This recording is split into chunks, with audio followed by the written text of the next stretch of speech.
oladın da yürek bağırma düştün koyayım günümü. Tamam bol ya men sen söylen. Yok yine bir gedek yok bol ve sakçal ol. Bak gitsene. Bak kan. Ya bu gel gitmeydi duraydı. Duman sakız bilen kilemizen ne misin? Yürüyün çıkıp gideydi. Aylıkta verdim ha yok pul. Yok duran. Var ya lan var ya yedim bu ne?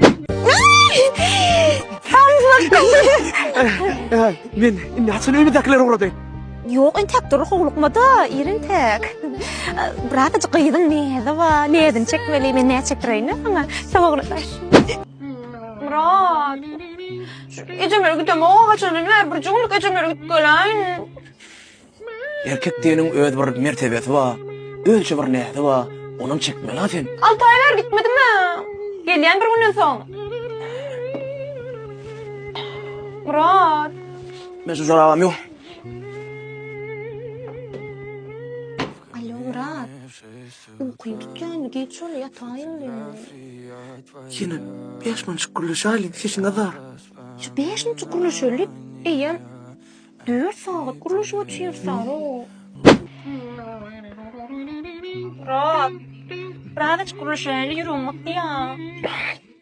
Yazım o şu. Neyla böyle alan vermiyor da o. Okuyor istiyorum. Bahar gülüğün koyduğunu tutturup. Can. Ha? Gelsin. Ha, o tanrım. Göreceğim kovakın. Yürütesin doğrunun için. Kaçı olsa o kadarlık. Kol görkü. Aşka bakma onunla. Aha. Ama Maya.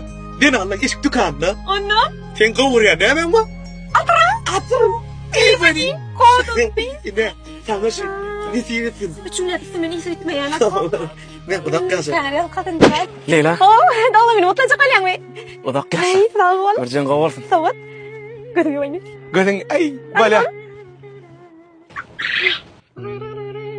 Ne dene? Yeni mi?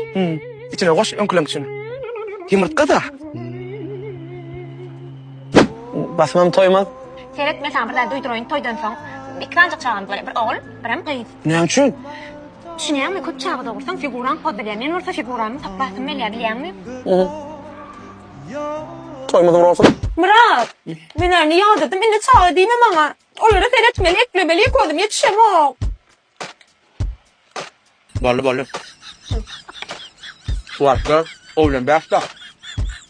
Sen İstanbul'dan kaydardık. Ne mi çıkın çocağını?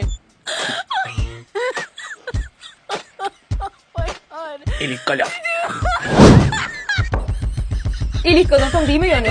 Bu iyisi gitmeyen bir şeyle acayip hem yiğitlere hem zenanlar için niyetlerinden Türkmen tehlikecilerinin tarafından öldürülen Fransız parfümü Evani. Siz